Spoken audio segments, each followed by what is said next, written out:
time is 10:02 and we'll call the meeting to order. And the first item on the agenda is approval of minutes from the previous meeting on May 7th, 2024. Any comments, corrections, deletions, improvements? Hearing none, would somebody like to move that we, oops, what happened to my Teams? There it is. Would somebody like to move that we... I'll make the motion to approve the minutes from May. Okay, we have a motion to approve. And do we have a second? I'll second Robert Day. Okay. Time for comments. Speak your last piece. Hey, John, since I was not at the meeting, I think I'll abstain. I don't know if Janel's the same. Right. Likewise. Okay. Appropriate. All in favor? Aye. Any opposed? The motion carries with all in favor with the exception of 2 abstentions. Okay, next is our first comments or concerns regarding the meeting agenda by anybody present. That includes board members and those who are attending as observers.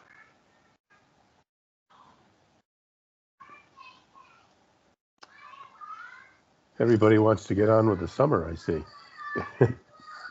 Okay, moving on. Legal Division. Case 2022-81, Ernst & Young LLP. And by the way, thank you for sending out the dissent also. Of course, thank you. So good morning. So this is case 2022-81.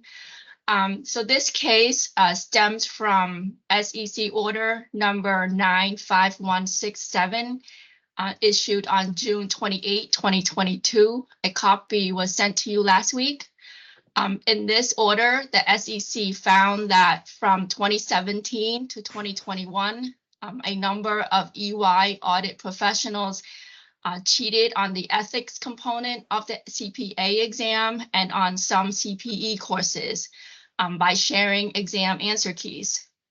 Furthermore, for some years prior to that, a number of EY audit professionals across the country exploited a software flaw in EY's CPE testing platform to lower the passing threshold so that they could pass the CPE exams with fewer correct answers. It is stated in the SEC order that following EY's discovery of that cheating scheme, the firm took disciplinary actions and repeatedly warned its audit professionals not to cheat on exams, but the cheating continued.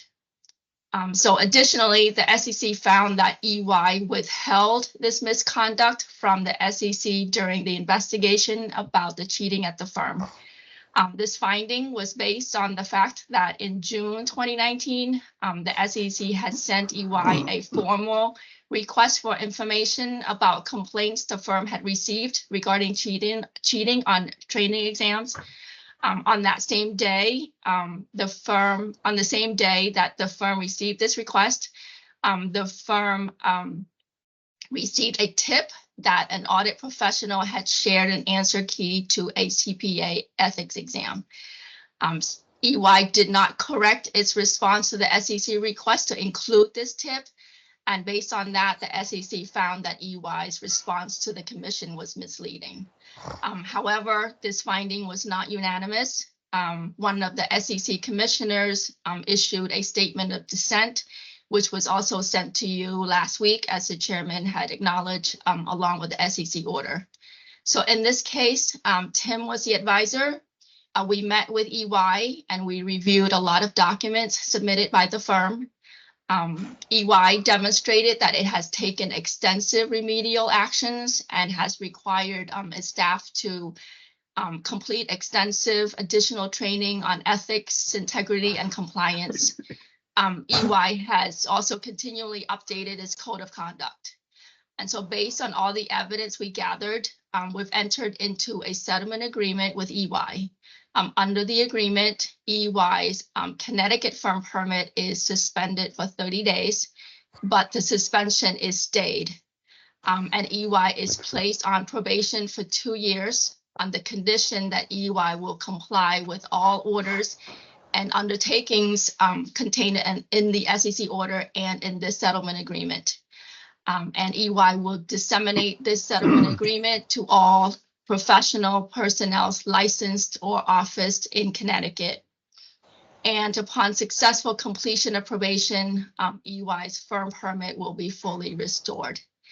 And lastly, EY will pay a fee of $164,000. As usual, EY was very cooperative and responsive during our investigation. So we're recommending this settlement agreement to the board for approval. Tim, do you have any comments? No, nothing more to add. I think, Kat and her team did a great job. The upfront work on this and getting me up to speed in terms of the issues we were dealing with. And you may recall there was another Big Four firm that had gone through a test cheating type situation a few years back. Also with ethics, correct?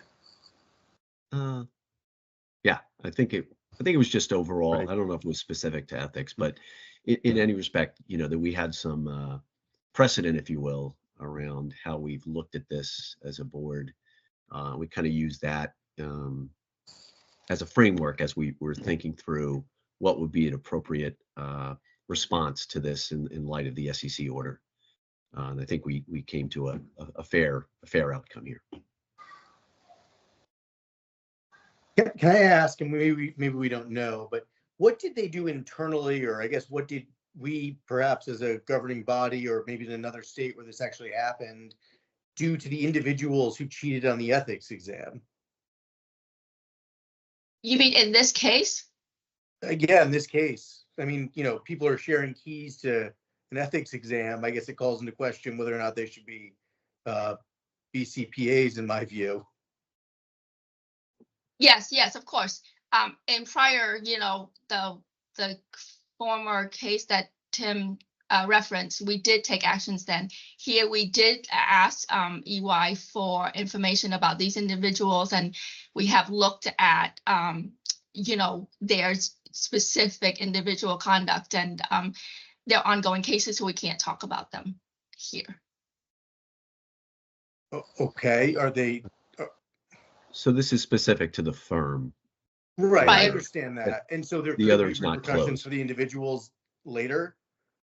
And would Yes, that it could be. Yes, it depends on the case, right? It depends on their specific conduct and depends on, were they licensed at the time and things like that. So we look at each case individually. And would that come before us or not necessarily? As in any cases, it might not. I mean, it's the process. Yeah.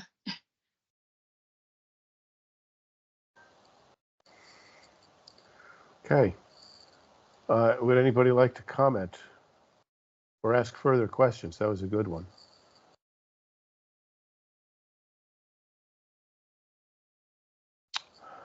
Okay. Hearing none, would anybody like to propose a motion? I'll propose a motion to accept the settlement agreement as is. I'll second. Okay. Have a motion and acceptance. And now is the time for discussion. If anybody would like to consider any amendments or adjustments, is the time. Okay, hearing none, all in favor? Aye. Aye. Aye. Any opposed? Okay, the motion carries. I do find it strange that this should be happening with specifically ethics exams, which Yeah, I'm I not mean, even, I'm not even the most difficult, but certainly the most critical, you know. right, I don't know if it's appropriate to even say this right now, but what I would say is, without more information, and maybe there's some way that I could be convinced that this is forgivable, but cheating on the ethics exam seems, I don't want that person preparing my tax return or signing my audit, letter. Like that's terrifying to me, but I'll drop it. Well, especially when it's Oh. a multiple choice, open book, take home type of test. And you get what, 3 chances? I mean, it's, Right.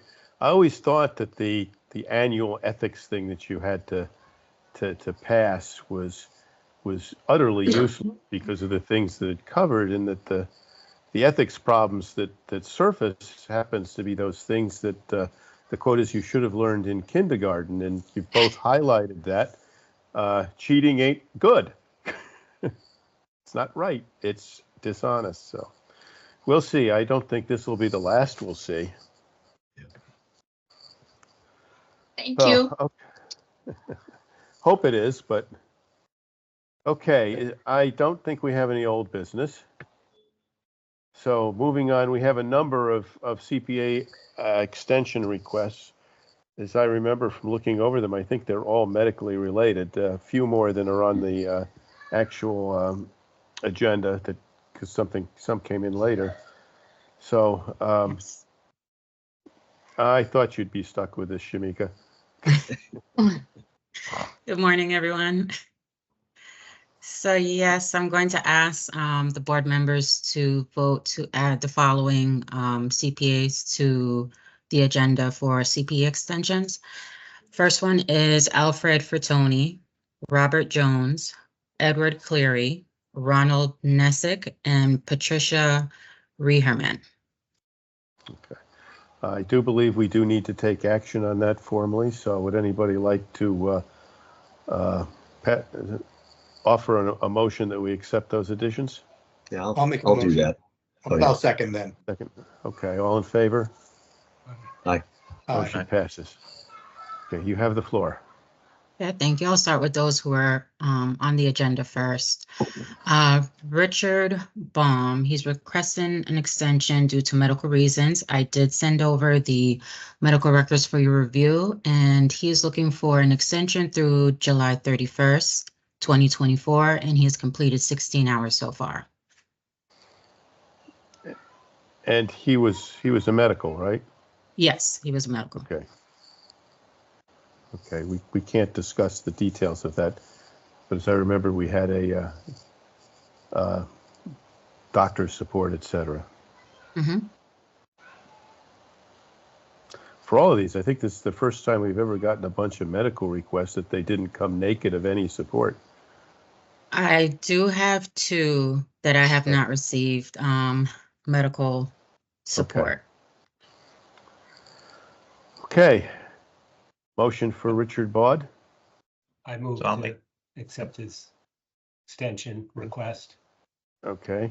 Motion This is- and a second. Pete, I'll second it. Okay. And comments? All in favor? Aye. I, Thank you. Motion. Michael Thibodeau? So Michael Thibodeau, he is one of the ones who did not send medical records. His is kind of good cause. His brother had some ailments and had to relocate to a different state for surgery. So I asked him if he can send his brother's hospital records, and he outright said he's not sending anything. What's the request, Shamika? What I'm sorry? date? We don't know the details, so what's the request that he's making? So his brother had to have surgery. He hasn't let me know how many hours he's completed. I have reached out to him. Kat has reached out to him. He's told me that he is not sending any medical records, car rental invoice, phone records, hotel bills, fingerprints. And he thought that my request was very insulting. he hasn't had any, hold on. He hasn't had any professional misconduct and no history of requesting for any extension of time in the past. So he's not sending anything.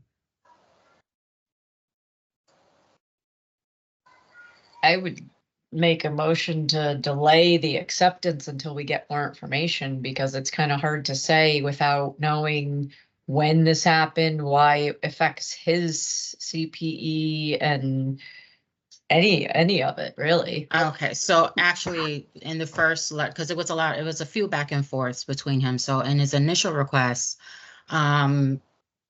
this started in January of 2024. It was a serious medical condition. He needed a transplant, was able to get on a transplant list, had to relocate to Pennsylvania. His brother had to relocate. They had to find him some housing closer to the hospital for his rehabilitation period. And his surgery was right after Memorial Day. It was very successful. So I just wanted to add that the issue with his complaint, his request is that he refused to provide any kind of supporting documentation. I wrote to him specifically to say that, you know, we always require supporting our documentation, whether it be train, you know, tickets or anything to show his involvement.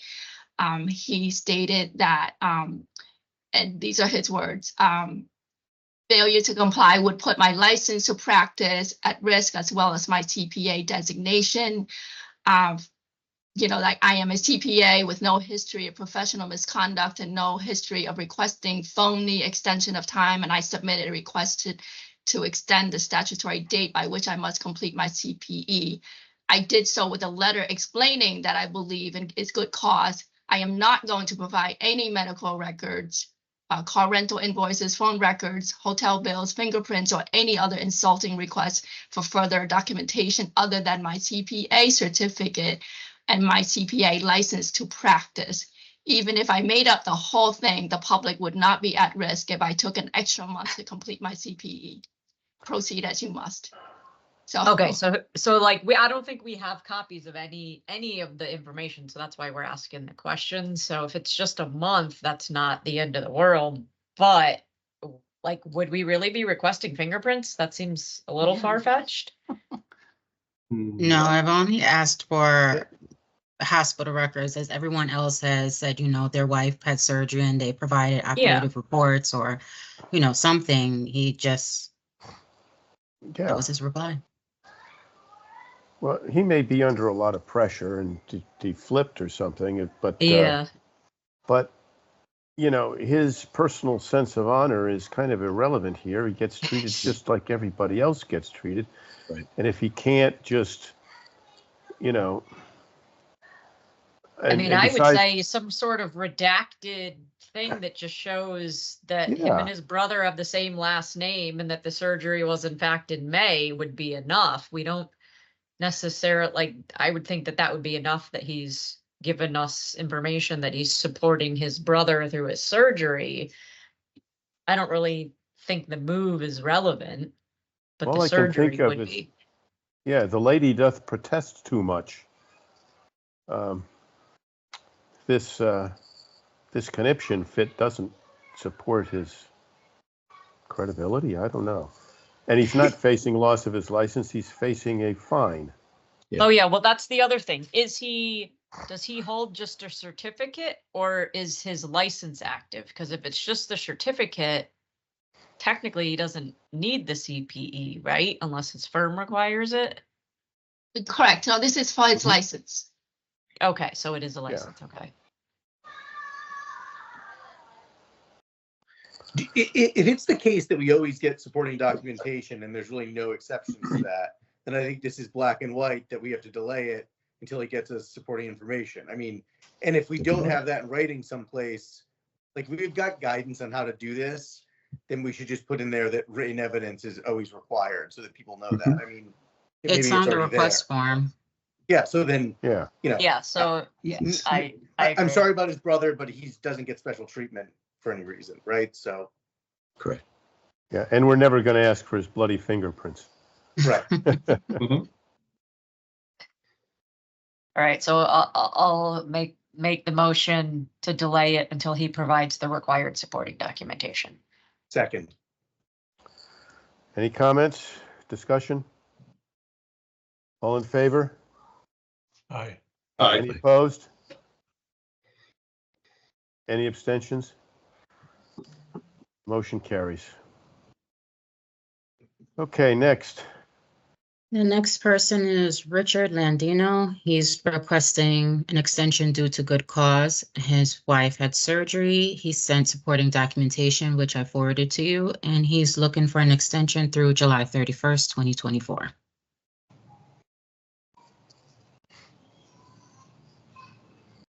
Any comments, discussion? I'll make a motion to pass it. Second? Was that you, Bud? Yes. All in favor? Aye. Aye. Any opposed? Moving on. The next person is Alfred Frattoni. He's requesting an extension for medical. He's having surgery next month. He provided his scheduling order and pre-op instructions, and he's looking for an extension through August 31st, 2024.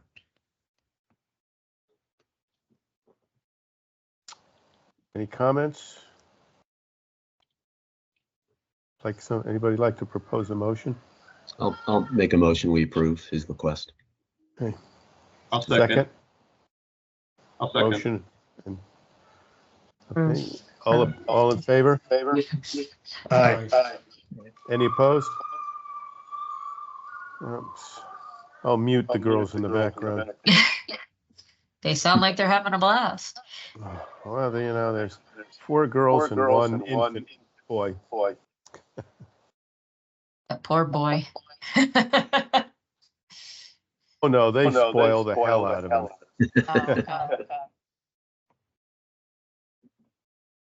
The next person is Ronald Nosek. He's requesting an extension due to medical. His medical records were sent for review, and he's looking for an extension through July 31st, 2024. Make a motion to approve. Do we have a second? Second. Okay, comments, discussion? All in favor? Aye. Any opposed? Any abstentions? John, this is Pete. I'm going to abstain from that one. Okay. He's a former partner. So. Okay. Moving on. The next person is Robert Jones. He's requesting an extension due to medical. I've requested his medical records. I have not heard back from him. His extension request is through July 31st, 2024.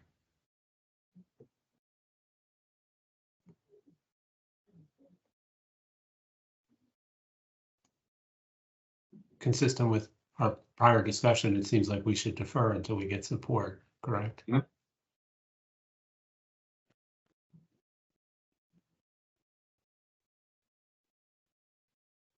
I'll make a motion to defer until we receive further support beyond even the July 31st deadline, since our next meeting won't be till after then. I'll second.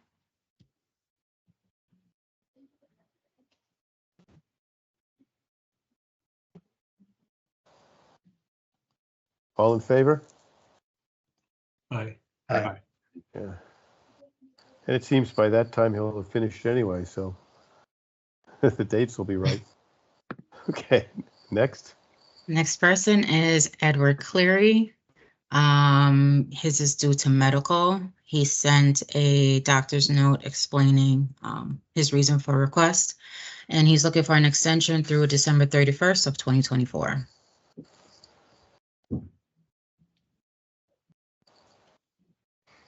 Okay, any discussion?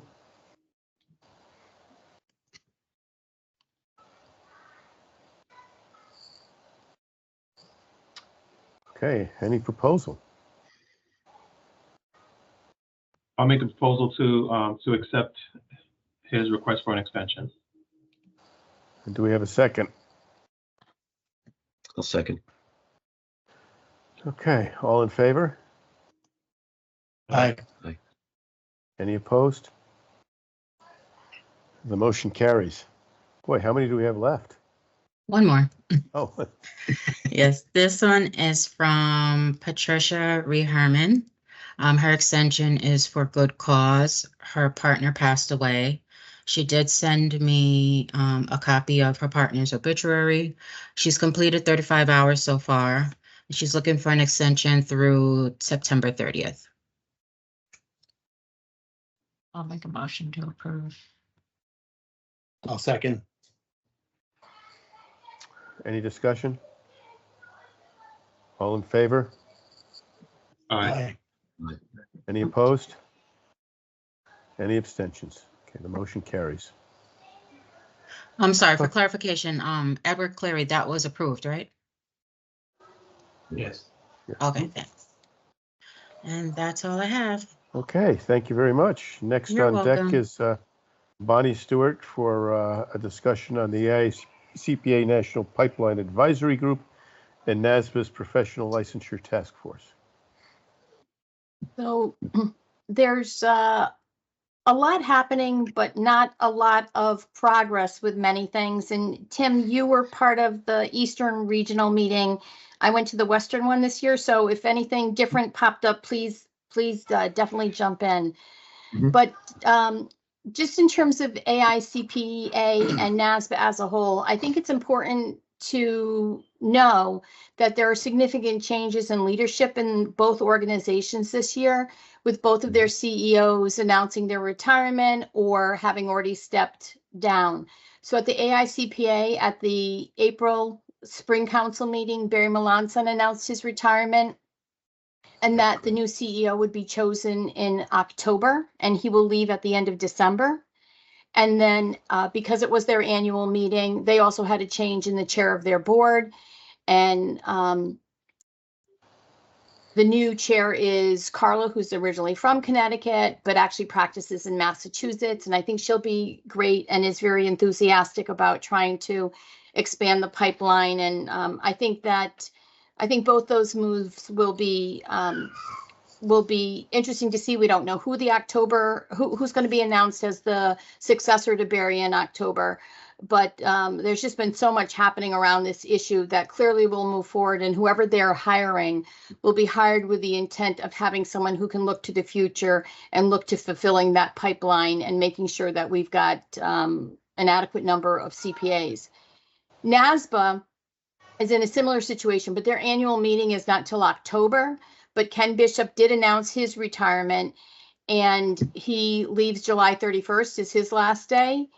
So his successor actually has been chosen, and it's Dan Dustin, who many of you know. I think that's actually a great choice. Mhm. They had quite a few people apply for that spot.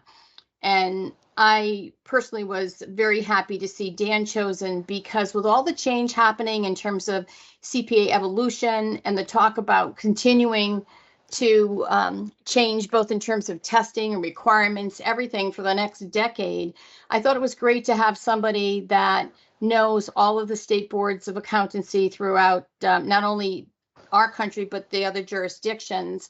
And to have Agreed. someone who is regulatorily astute. I know that in a meeting that the DCP and John had with Dan, I was allowed to participate, and I was impressed and very pleased by him offering substitute language on things that could help us not only fix the problem we had now, but prevent problems in the future, because our regulatory process takes so long. That's something that is really a gift. A lot of people are not great with drafting legislation or regulations and stuff. And I have to say, I was impressed at his knowledge of our environment, his familiarity with the boards across the country, and then just again, him being astute when it comes to actually drafting the language, et cetera. So I was thrilled to see Dan named, and he will take over August 1 will be his first day as CEO. But at the Western Regional meeting, and I assume the same was at the Eastern, when Ken and Stephanie, their chair of their board, were up doing the question and answers with the group as a whole. They brought Dan up and had him participate. And it's an environment that he's used to. And again, I believe he'll do well. Tim, anything I didn't say regarding that transition that you think I should have said? No, I think you're directly on point. I think, Dan's been with NASBA for a number of years. Prior to that, he was New York State Executive Director. He's been in the mix, a lot of connection to all the state boards. And I agree. I think it's a great outcome for NASBA and for the profession. Yeah. And he's always been incredibly helpful to us. And I have to say the same is true for me, as well as the rest of his team has been as well. So when anything comes up, if you call Dan, you get a very quick response. It's always well thought out. It's not a knee-jerk reaction. And the same is true with John Johnson, who works underneath him on all of the legislative issues. So I'm just really happy about that change. The other thing that I thought was really important is that he knows how to work with AICPA, but he'll be independent from AICPA. So he won't do something just because the AICPA wants it. And I think you have the same with definitely Carla at the AICPA. I think it's really good to have two independent organizations who work well together, but don't rubber stamp each other's ideas, thoughts, etc. And I think we have that so far with the change in leadership that's taken place, at least with the chairs of their board and with the people that are either rumored to be in the running for the AIC spot, and definitely with Dan. So happy there. The one thing that's going to be interesting is when the chair of NASBA changes, that'll be October with their annual meeting. You're going from somebody in Virginia that's been very much looking forward, trying to figure out how we address the pipeline, what do you do with the time and cost of education and more, to somebody from Florida that right now, Florida is very, very stuck to the 150-in-1 rule. So she's going to be listening, obviously, to everything everyone has to say, but there's definitely a push at NASBA to try to get as much done as can be prior to that change in leadership in October. However, they've already named who their vice chair-elect is, and that's somebody else that's open to alternative pathways. So on the board side, we're going to have to watch to see how much of an impact Florida has, and Florida's perspective on what NASBA does as a whole. So, she's the chair of the board. She's not there representing Florida solely, but it is something where I know some concerns have been raised. And one of the reasons why the current chair has been trying to move things along as rapidly as possible. So again, I think overall change for both of these organizations will be good, not because there were problems with anyone, but everyone that has been there was part of the 150 movement. They've been working on a number of things. And initially, we met resistance everywhere in terms of change. And I had the same with our own membership. That's starting to change. It's changing with the boards. And I think if there was going to be a change in leadership, now's a perfect time as we're stepping into this next phase versus 3 years from now as we're starting to try to go through all the next round of evolution. So happy with these changes. Then in terms of NPAG, so that's the National Pipeline Advisory Group, the AICPA group. But I say AICPA, but it had all the different stakeholders in there. So it had universities, it had students, it had firms, it had regulators. It was a real mix of people on this pipeline task force. In the end, after collecting a ton of data, both in terms of the research they did as well as surveys they ran, and they really focused a lot on students, so future CPAs, to try to figure out what people wanted, didn't want, et cetera. They identified 6 areas as being really key for addressing in order to address the pipeline shortage. The first was to tell a more compelling story. The thing that we always hear is that CPAs who absolutely love their job and say they would never pick another job are the first to tell you about busy season. And that's usually the first thing they do tell you about. So we need to stop talking about all the negative aspects and start focusing on the positive aspects and the things that we like.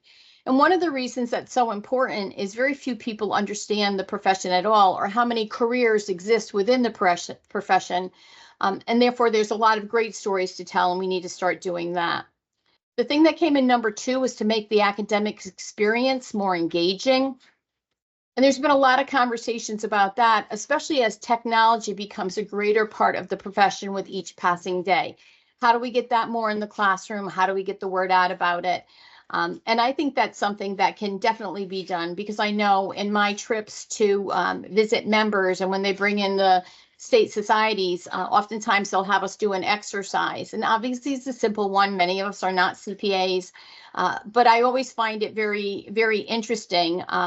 And I am amazed at how many things are very different than what you always heard about traditional accounting. So I think I've used this example with you before, and I'm going to get it wrong, but when they were showing us one day I believe this is when I went to Deloitte for a day, they took all the CEOs through bows and whiskers or whatever. They taught us all these things about audit that we had never heard about, never knew about, but it was very interesting, and it was a great thing to be exposed to. I had the pleasure of going to KPMG facility and being taught something one day, and that was on taxes and how they took the maps and overlaid each other to find out where a company in Texas could locate their facilities so that they were within one of these designated, I'm going to call it an oil region, to be able to take advantage of certain tax credits, et cetera. So there's all these exciting things that go on that you never hear about. They're saying, definitely, let's start teaching those things in classrooms so people start to hear about it and they're more enthusiastic about their education related to accounting as well. The third thing is the one that gets the most attention right now, and that's addressing the time and cost of education. And I'm going to circle back to that because I don't believe that the others will ever really take hold in terms of what we need to do until, we get through, what is it, the gorilla in the room or something, in the elephant in the room, the elephant in the room. The fourth one is grow support for CPA candidates. And that was actually discussed at great length at the Western Regional meeting because of the test scores. We're now starting to see the first test scores from the new CPA exam.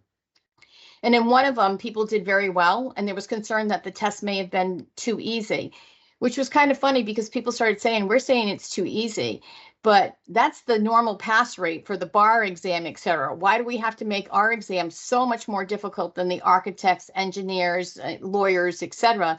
Does that really make sense? So a lot of attention being paid to trying to provide support for CPA candidates. When they're in college, don't use the fact that someone didn't do well as a weeding out system. Instead, let's get them the support so they can turn around and do well. So we'll see what happens there, but there was a lot of support for giving CPA candidates support. Expanding access to the underrepresented groups, that's been a big issue, and Accounting Plus has been working on that. And then enhancing the employee experience was another one. So those are the 6 top ones that were identified by this national advisory group. And the one that right now is definitely getting the most attention is addressing the time and cost of education. So on that front, continue to have the conversations about 150 and 1 versus 140 and 2. I know we have 150 and 2, but we're very unusual. There's only 6 other states that have that. So we are an outlier there with the additional requirements. So people are saying, okay, well, if we do that, if we make any changes, should they be? If we don't make changes, what should we do to make it easier or more attractive for people? So there's a lot of discussion right now taking place around that 150 hours. If you maintain that, is there a way to do that in less time? Is there a way to do that so that people may be able to get experience along with it? How should we do it? And there's nothing new being discussed in that area. They're still talking about letting people know about the opportunity to take AP classes in high school to have them go towards the 150. And there's also consideration still surrounding the pilot program, which Connecticut approved, but that ELE. and we have, I believe, about 5 firms in Connecticut currently participating in that program. And they like it, but that is where they're getting a discounted rate through Tulane University and taking their classes online, up to 30 classes. And they have a more structured internship at the firm, and the firm is allowing them to take these classes, et cetera. It's really not anything special. It doesn't take away the additional cost of those 30 extra credit hours. Nor do I believe it gives them anything different in terms of their experience than they would have if they were working with, the firm that they're at. What's talked about now more is the 140 and 2. So people aren't talking about one or the other. There's more talk about, should we have both? And I'll talk about California and their efforts in this area in a minute. But on the 140 and 2, that's where there's a ton of discussion right now. So if you go to 142 and 2, or go back to 142, there's a NASPA group that has specifically been looking at what should those 2 hours look like. So they have a program that I'm going to say is somewhat similar to the ELE program, but it doesn't require on-the-book hours. So it doesn't require that extra 30 hours of credit. It does require a structured, this PSS is what they're calling it. It's a structured internship where one of those hours can count towards 1 year of experience. One of those years can count towards 1 year of experience. They haven't laid out exactly what that structured internship would be, but they're saying we're going to have this thing all built up. It will replace that need for the 5th year of college, and it can be used towards 1 year of experience. A lot of people are not buying into that either yet, and that's not in stone yet. They're still discussing it. And actually at these regional meetings, there were breakout sessions. There was one for anybody that was not on a state board of accountancy to talk about how they felt about this. And then each of the regions within the Western region and Eastern region had breakout sessions, and this was one of the things discussed. How do you feel about that structured internship program? They say they're going to change the name, so I'm just going to call it the structured internship program.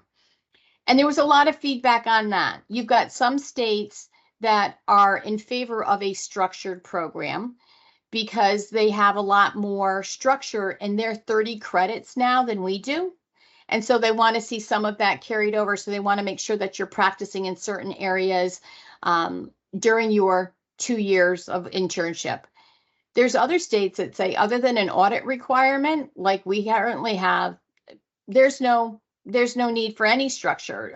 We need to be more flexible. That's what other professions are doing.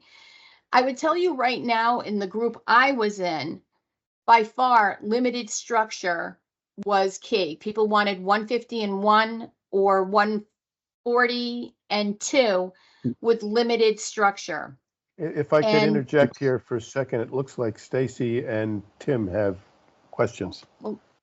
So jump in. Mine was just real quick, Stacy. I know you were first. I think you mean to reference 120 and 2. Oh gosh, 140. Yes, Okay. I was wondering about that Yes. myself. I was utterly confused by that. I was like, why are we lopping off 10 hours? It should just be 120. I don't know why. I don't even know where 140 came from, but apparently it's my favorite number today. No, you're absolutely right. I apologize. 120 and 2. But so to that point, I guess I'm still confused why we're lobbying for less experience and more education still. I thought we kind of agreed on the first meeting of the year and the second meeting of the year that we should be pushing for that extra 30 hours to go away because it's irrelevant. And that more experience was, I mean, there's no point in somebody going into public accounting for a year. That's my opinion. I also think it's a fact, but to push to bring that down to a year just to coincide with other states, in my opinion, is not what we should be pushing for. I feel we should be pushing to get rid of the education requirement because it's useless. Can I ask, Bonnie, am I hearing that people are advocating for in other states having 120 credit hours and 2 years experience and or 150 credit hours and 1 year of experience. In other words, don't have one or the other, have both. Absolutely. The key here Okay. is alternative pathways. So, and I think that's really important. There are some people that find real value in the 150 because they're getting master's degree in taxation or whatever the case may be. Some people are actually getting a lot of Do classes. we or have any even- statistics on that? Because I would gather based on my experience and various firms, various people doing this, that those people are in the minority of the people getting the extra credits.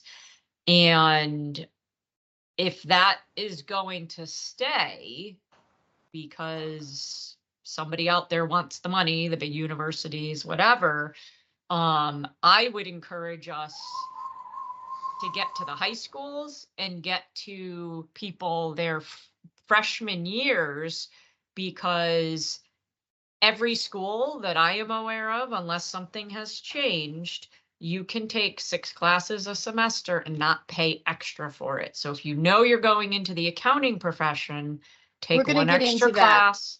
Yeah, So but I'm just this saying, is like, more- we're gonna keep pushing for that education. We've got to help these kids so that they're not paying Yeah. for it. So right If- now, this is just an update to tell you what's being discussed around the country. Got it. Okay. Okay. So Right. if you let me get through this, we'll get into and I'm almost done. The Okay, discussion about okay. the other things. Okay, I will comment that I've never been very persuaded by the argument that a master's in taxation was good for me and therefore it should be a requirement for everybody argument. And nobody's saying, well, that's not true. Some states are saying that it should be a bachelor's and a master's plus 1 year, but those are rare. I think the only one that I heard say that was Utah. Everyone else has talked about 150 in 1 and 140 in 2. Now, in terms of the general discussions, and that's right now where things seem to be going. The question is, if you do that, what do those 2 years have to be? Is where the big discussion at least was in the last meeting I was at last week. But it continues to evolve. So having said all of that, I would say that California right now is leading the charge to have the 2 pathways be 150 and 1, 120 and 2, and not structure those 2 years of experience. So don't require everyone to participate in a NASBA, PSS, or an AICPA ELE. Go back to 120 and 2, and if there's something specific people feel needs to be covered, such as the audit requirement, and that's the only one I kept on hearing come up consistently, then let's add that in. But otherwise, don't worry about it. California's reached out to all of the larger states. So Illinois, New York, Texas, Florida, the B5. And some people are on board, other people aren't. Most people are actually continuously moving. So people that started off with, hell no, we won't go, we're sticking with 150 and 1, have started to move. I'd say Texas is one of those states. Florida is not. And New York, for us, which is interesting, will not do anything until Florida does, because they're going to do whatever Florida does, is what I was told. In addition to that, their state board of accountancy is a little bit unique. It's actually in their state Department of Education. So how they view things is a little bit different than the rest of the country, is what I'm being told by the people in New York, as well as others who have to deal with them. So where does this bring us in the end, and what about the future? I would say the big issue remains mobility. There is a strong feeling that we're never all going to be exactly the same. We're not now in terms of the requirements. But if you can address mobility, then that will take care of a number of the problems. And the UAA committee at NASBA has been working hard on this already, and have been having meetings with the AICPA about how do we fix this, where do we go, so that we've got the substantial equivalency needed. One of the reasons why they feel it's really important to try to figure out a mobility fix to all of this is, one, they think it will help us move a little bit further forward when it comes to those alternative pathways. And the other thing is a lot of things are happening in other professions right now. So for example, in the legal world, Oregon and Washington, one state no longer requires somebody to go to law school. If you pass the bar exam, that's fine. Another one of those states is saying, well, you can go to law school, but you don't have to pass the bar exam. There's a lot of things happening. Architects are starting to change their licensing laws, and all of these professions looking to modify things are all making it more flexible. You know how you always heard about different brains, different learners, etc. The general feeling is that eventually we're going to have a competency-based exam, the CPA exam, and people are not going to have the requirements now. They may replace, for example, all of their schooling at some point with years of experience. There's a lot of arguments taking place for that from Washington State. They feel they have a lot of people that have worked in firms for a long time and could easily pass the CPA exam, but never got their degree in accountancy or something. So having said all of that, I think that the other thing that's important to remember that I've been hearing about in large part at the last meeting in NASBA last week and in that spring council, and I wasn't aware this was happening before April, is that they're saying we also need to stop looking at the hours in terms of the 150, 120 and talking about degrees if we think degrees are needed. And that's because several large universities, well-known universities in the States are now looking to a 3-year bachelor's program the way Europe does it. And so if that's the case, they'll be getting their bachelor's degree in 90 credits, not with 120. So they're getting back to, again, saying that eventually this is going to be competency. We need to stop looking at hours so much and looking at degrees if we feel the degrees are important.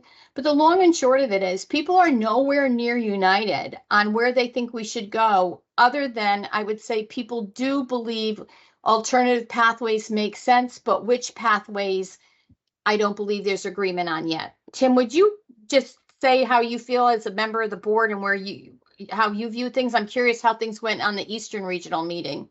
Yeah, no, the way you kind of outlined it in terms of what happened at the Western is pretty consistent in terms of there's no unanimous decision or belief around what the right answer is from a state's perspective. The 120 with this structured program is basically meant to, for whatever reason, the 150 1 year, they want to keep that as just, that's a pathway. We did this years ago. There's no reason why that can't be a pathway. Question is, how do we move forward to address cost and affordability and attract more people in? So now going back to the 120 from a credit perspective, and then replacing, if you will, the 30 credits that used to be on transcript with credit through a structured experience program. So someone goes to work for a firm that, and there'll be guidelines that they're putting in to say, okay, you're going to set these objectives in terms of your learning, what we believe your learning objectives should be, and what you need to really know to be an effective CPA, and then have the firm and the CPA kind of monitor what's been going on and determine whether or not you actually achieve that. And if you do within that 2 years, you get credit. Again, it's not on a transcript, but it's a CPA and a firm that's validated the work experience that you got, which arguably, I think a lot of people in the profession, including myself, when I think about where I learned, it was really on the job, so that would then qualify you to obviously passing the exam as well to then get your license. So that's sort of where I think there's a lot of, agreement that sort of pathway makes sense. It just comes down to, should it be a structured program? Yeah. Could we just go back to the days where it was, hey, you got hired by a firm and you did your work, a CPA signed off and it's done, and no one knew exactly what you did? Is that good enough? Or is that loosening the requirements as it relates to, what they were trying to achieve years ago when they were trying to elevate the profession by saying you need more credits. Yeah, so there's a lot of discussion still going on. This California town hall, which I could not make. I don't know if anyone else had made it and who was on the town hall itself. I was curious to know what California was looking to do, but what you shared, Bonnie, was news to me. It's interesting. I highly disagree with all of this, but I do like the thought process of loosening the hours on the education, because I think part of what, well, that's, to me, that's the number one reason why the supply of CPAs has gone down. But there's also the secondary ramifications of people who went to school, got their 4-year accounting degree, but never sat for the exam before the education requirement kicked in, and could never sit for it unless they went back to school. I think if you have people like that have been in the profession, that were then allowed to take the exam without having to go back to school, and they have 10 years of experience, 15 years of experience, to me, I think those people should be allowed to sit for it over somebody who, necessarily got the education requirement. I think it should be open to everybody who wants to take it, to the point of, these other professions kind of loosening it, because like for lawyers, they have to pass the bar exam before they can practice. We don't have to do that. So I think opening it up would give us more CPAs. It's interesting because the data shows that the 5th year is not our biggest problem. That if we took care of that tomorrow, we'd still have pipeline issues. And that's why I said in that list of 6 things that they came up with, I think until we address this issue, the other ones are not going to get attention, even though it's believed that the other ones will help move us forward quicker in terms of the pipeline. This is where everyone's focused right now. So until we can start to at least decide how we might want to work forward, and I mean the country as a whole, we're each going to do it a little bit differently, is what everyone's saying. But you're not going to have all the attention that needs to be paid to some of those areas. So we've got a pipeline task force. I just am curious, who's providing these statistics? Is it big 4 firms and big universities, or is it like state boards that are gathering the information? Because that will skew it. Right, but it actually, because of concerns regarding data being skewed, the AICPA put together this NPAG group. And they were very careful to make sure that while there is representation from the AICPA, there's representation from every other group possible. They hired an outside facilitator. I can't remember the woman's name, but it's a well-known national group to facilitate this NPAG process. And they actually gathered data from different sources. So they got it from, I'm not going to get their names right, but the 2 accreditation boards, the like ASABC or something, then the AAA, they got it from them. They gathered information from a lot from high school students and from college students. They got information from firms. They got information from state boards of accountancy. They've got their own data from collecting information, but they did a lot of work. And normally I'd be the first to jump on something and say, I don't know if I trust that.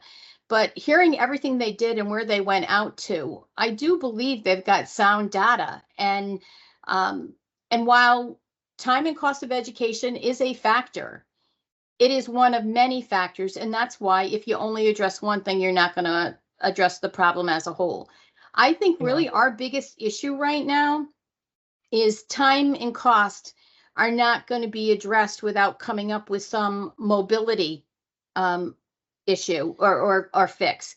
What's happening, and I think this is important to know too, because mobilities are going to start to be affected, is there are states that are starting to pass legislation that will possibly put in jeopardy their mobility. And that's something we're all going to have to look at eventually. Arkansas is starting to make some changes where right now they actually have the number of credits in their statute. They're eliminating that and saying a bachelor's degree instead of 120 hours. And they're doing that because they're getting ready for this wave of schools to start changing to a 3-year bachelor's program, et cetera.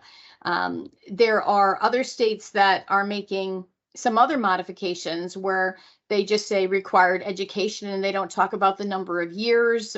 They don't have a degree in there, nor do they have the number of hours. So people are already starting to tinker with things to try to make it as flexible as possible so that when something does happen, they'll be able to change quickly. I don't have any recommendations for legislation for us right now. I think it's really too soon to tinker, and we can get legislative changes through pretty quickly. Not guaranteed in a year, but definitely much faster than we can go through the regulatory process. And the statute overrides the regs. So even if the Department of Consumer Protection falls behind us with the regs, they'll have to go with whatever's required under the statutes. So it's still nice, you know, to have them work together, but our regulatory process in Connecticut's a little bit crazy in terms of the time it takes to get things done. I mean, I would just say if you don't feel that the education requirement is going to move in the next, like in the short term, that, you know, as a whole, like through the society, we should continue doing the high school visits and talking to those students preemptively to say, hey, if you're going to go into accounting and you think you're going to be a CPA, consider taking extra classes during your undergrad so that it saves you money in the long term for that those extra credit hours, because I think that's important for them to to think about that ahead of time, because since it doesn't have to be accounting classes, they can take those extra classes as easy A's to get them out of the way. So we have there is a group called Accounting Plus. It's actually run out of the Center for Audit Quality, and they've invested a lot of time and money into researching how to attract students, how to attract a more diverse population, and they're doing a fantastic job. CTCPA, as are most of the state societies, have a memorandum of understanding with them where we work together and we're able to use their data. In addition to that, our former chair, Brian Riley, former chief auditor at Travelers, is chairing a pipeline task force for us. And we've got 4 subcommittees on a part of that group. One is focused in on high school, and they're hoping actually to get to junior high school, which according to the data is really a place that would be extremely important for us to be. They're saying by the time people reach their junior year of high school, they know what they want, know what they're doing, et cetera. So they're saying that really 7 through 10 are the key grades for us to hit for people that are trying to figure out who they want to be. So we've got a high school group, we've got a college group, we have a message group, and we have a affordability group. The affordability group has been working a lot on getting word out about AP classes and other opportunities. And one of the things that we're starting to talk about is, should we have some program kind of similar to the ELE here in Connecticut that allows that experience, that internship with one of our local schools or with our community college system, if it's something that we're looking at younger people for. One of the things that's really interesting, and Pete's firm is doing this now, is that firms are actually having, kids are hired by the time they're sophomores in college. It's crazy. They're sophomores in college and are already getting job offers. So how do you get more people attracted? When do you get them in? How do you do it, et cetera? Well, CLA and several other firms have started to hold high school internship programs in the summer. And those are turning out based on, I only know about 2 years of experience from a couple of the people that we've been talking to, but they say that the programs have actually really been fantastic. And junior achievement will tell you, if you get in front of students when they're younger and talk to them about a profession, they are 50% more likely to go to the profession you talk to them about than anything they'd even been thinking about before. It's pretty interesting. So There's a lot of different things that are coming up. Are there ways to start offering things, whether it be on the books or off the books? So you have something that's academically rigorous, the way AICPA and NASBA have been talking about, whether you have something that is on the books if they wanted to start to get community college credit for it, because you've got those pathway programs now at the community colleges. My youngest child's a teacher, and when she was in high school, in addition to AP program, she entered into this college pathway program. And with that, she ended up graduating with 9 college credits from community college here in Connecticut when she was a senior because of that pathways program. Now that one was for teachers, but they have them for different professions. Is there something we should be looking at in that manner? I don't know, but that's what our task forces are looking at. And that's something that I would encourage you to join us as we consider talking about it. The one thing that I thought was very interesting that we're not doing now, but John has mentioned it a few times in meetings, is should we be going out to college campuses with the State Board of Accountancy? So I don't remember what state this was, but we go to college campuses and we run this program called AIM, Accounting is My Major. And we introduce students, high school students, to the program. We get them bussed into the school for the day. We do it at 3 schools every fall. And we've never brought the State Board of Accountancy there. We've never had a State Board of Accountancy meeting at one of those schools. But several states are actually having state board members go out and speak to students too. So I would be open to a discussion as to whether or not you should be part of the AIM programs that we currently do with schools, whether or not you want to do something completely separate. But they said that joint effort to get out there and reach students, they believe, has been enlightening for both state board members and for the societies, as well as informative for students that they may want to attract to the accounting profession. Awesome. Okay.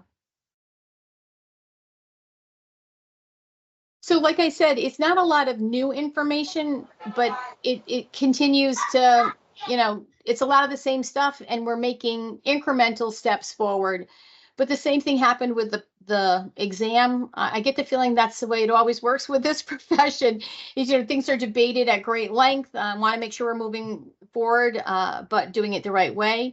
I would say the thing that I think is kind of probably push us faster than anything else is that other professions are doing this and they're moving a little bit quicker. So are we going to end up being so structured that there is no opportunity for different brains, different learners, or actually enlightening people about all the opportunities that exist within the profession when they're already hearing about it from the legal community? They're already hearing about it from architects, and supposedly the engineers are now starting to look at alternative opportunities as well. I think that's going to make us have to move a little bit quicker if we don't want to be left behind, because everyone has a pipeline shortage now.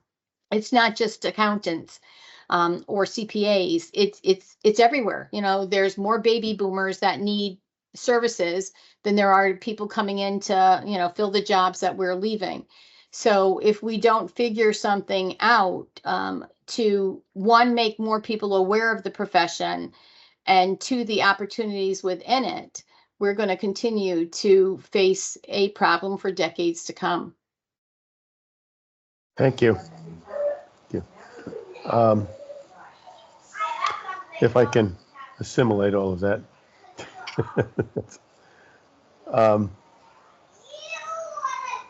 Well, things are going to be changing, and it would be better if this weren't done quite so much on a state-by-state approach, but that's the world we live in. The next item was just very informal, and I'd like to be very quick.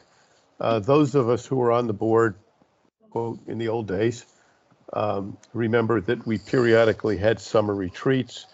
I think it's too late in the day to have something actually in the summer, but it was informal, not a formal board meeting, where it was more like CPE for the board members, where we could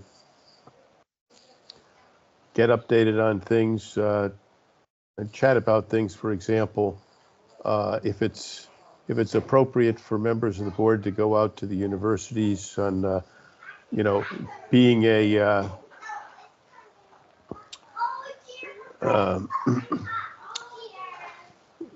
being the type of organization the board is, that it's an oversight, et cetera, what were the guardrails or the limits be, and how would that work, and what would we do, and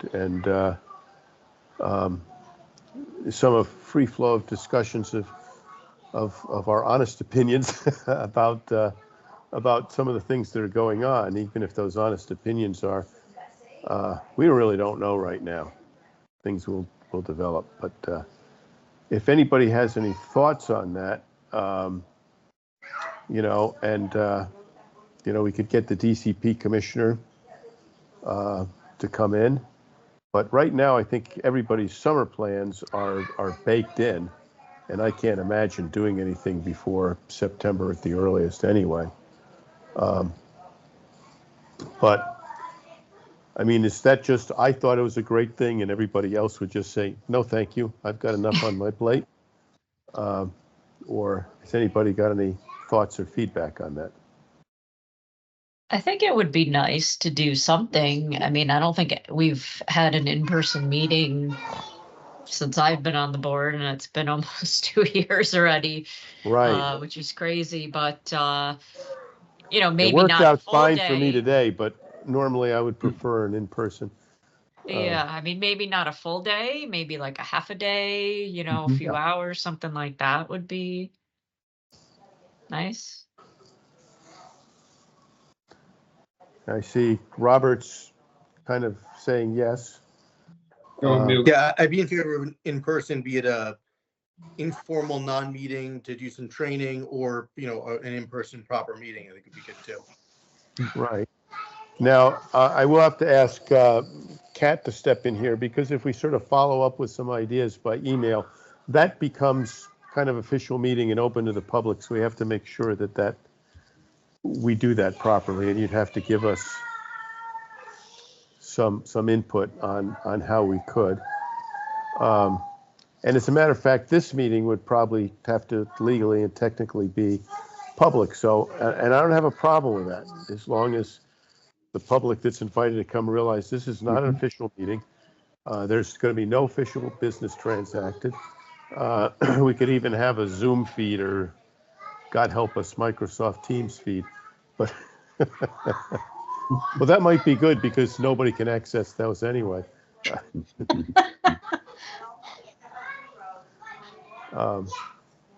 So I'd like everybody's feedback, if they could just, get to me. I think if somebody just emails me independently, separately, that is not an official meeting. Is that correct, Pat? Kat? Correct.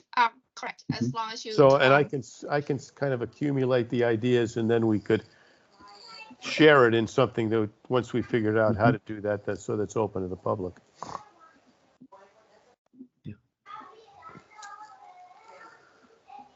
But other than that, and sort of what could be covered, and that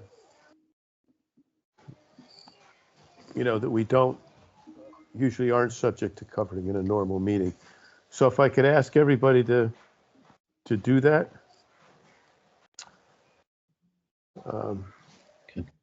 It's been a long time. It's been since before, I think the year before we got transferred to the DCP, and I believe in the last one, Michelle Siegel from the DCP came and talked about how things would work there, et cetera. So, and that was very useful. Next, let's see, there's a NASBR conference coming, which I could not attend. Or the annual, I'm sorry, we're talking about the annual meeting. Where is it this year? It's someplace. It's in Orlando in October, like third, fourth week of October. Not my favorite place in the world. We took all the grandkids, and I'm glad we did that, but I'm not a Disney World guy. I'm sorry. But Orlando, usually those NASBR conferences are excellent, and we don't like the same people every time, because it's very useful for a board member. The backup, the presentations are always good. The breakouts when I've been there is always good, and what is something that you can't get on a virtual meeting is lunches and dinners and receptions when you meet people from boards of accountancy around the nation. There is so many good things that can be learned on what works and what doesn't work, and also how we're the highest fee state, but zero money to the board. Well, not zero money. We have very good in-kind services. Thank you, Rochelle, Shamika, Kat. But we have to get scholarships, et cetera, to attend these, which means we have to get notice in early. So please consider that, particularly those who have never been to one before. They are excellent. And it's, I'm a lousy note taker, but we did have one member of our board of sainted memory who unfortunately moved to Florida, used to take the most outstanding notes and would bring them back to everybody, which is of value. Okay. Next, either the September 3rd or November 5th, could we commit to having one of those in person? We can have them in the DCP offices in Hartford. That might create a parking issue, because then we'd probably all have to go and get our pictures taken, et cetera. So I would suggest there's an offer from the CSCPA. We can use their facility. We can use a state university, which would also give us access to both Teams and Zoom, excuse me, for the public to participate. So I'd say September would probably be better, just because the further out you go, there's chance for bad weather, and people traveling from an hour or two might, Right. having to reschedule in person might be challenging. Yeah, I already have. Which was some also the travel. good thing about virtual, is the people from Stamford, for example, area having Yeah. to deal with that traffic coming here and back. We have a Zoom room that can also be used for Teams too, if that helps. Yeah, Teams, I believe, would only be necessary if the DZ people participate would have to be, in the office or participate virtually. So, okay, So could I? I'm Just happy to an do it. FYI, the November meeting is on Election Day. I don't know that matters to many people, but Yeah, but probably not a good idea. Yeah, all hell might break loose depending on the outcome. Right.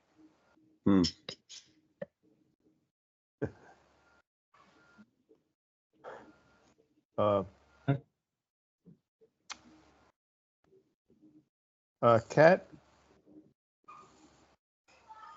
could you take a look at possible alternative dates and propose them for the November meeting?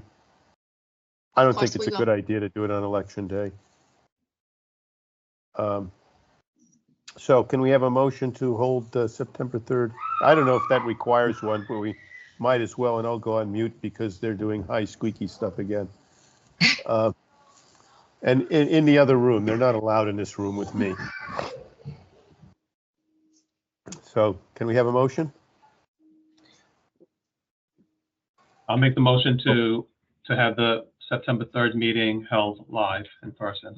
Okay. I'll Second, second. I'll second. all in favor? Aye. Aye. Any opposed? I'm not opposed, but I may have to be virtual. I fly out that afternoon for some travel. So Understood. we'll see what, Okay. okay. Yeah, we've always had somebody in it. We can at least do virtual is better this way than virtuals before always had to be just a call in with a spider in the middle of the table. So that would be fine. Okay. Then September 3rd in person, and well, you're down in Rocky Hill, right, Bonnie? yes. Okay. Is that reasonably convenient for everybody to get, or less inconvenient? I'd actually prefer that to Hartford, just because That's of parking and everything. Right, right. Yeah, it's, better than Hartford for me. okay. Then we'll do it in Rocky Hill. Thank you for the offer. Welcome. And well, you made it a couple of meetings ago, and I don't know whether you wanted to be held to it still, but It's fine. okay. Is that gonna be before you guys move, or? That's Yes, coming up in our, the fall, right? our lease expires actually in April of next year. But if they give Okay. us, if our landlord lets us out early, we will love it. We have people traipsing through, but no takers yet. So we expect to be there through the fall and make our move in January. And if something else happens, I will let you know. But we actually will have a Zoom room at our new facility too, and we'll also be located on 91. Oh, where? The building we'd like to get into, so long as it's still available when our lease ends, is what do they call it? I think they call it the Meadows. It's the big office building on the Connecticut River where Route 3 and 91 intersect. Okay. Like where the River Restaurant is or was? I Yes, assume it's the still River there. Restaurant's in the Nice. building. Yeah. Yeah. Okay. Okay. Very good. Okay. Comments or concerns of any person present today? Just follow up on. Okay, hearing none, I will entertain a motion to adjourn. I will make a motion to adjourn. Second? Second, okay, no discussion allowed, so all in favor? Aye. Aye. Okay, the meeting is adjourned. See you in September, guys.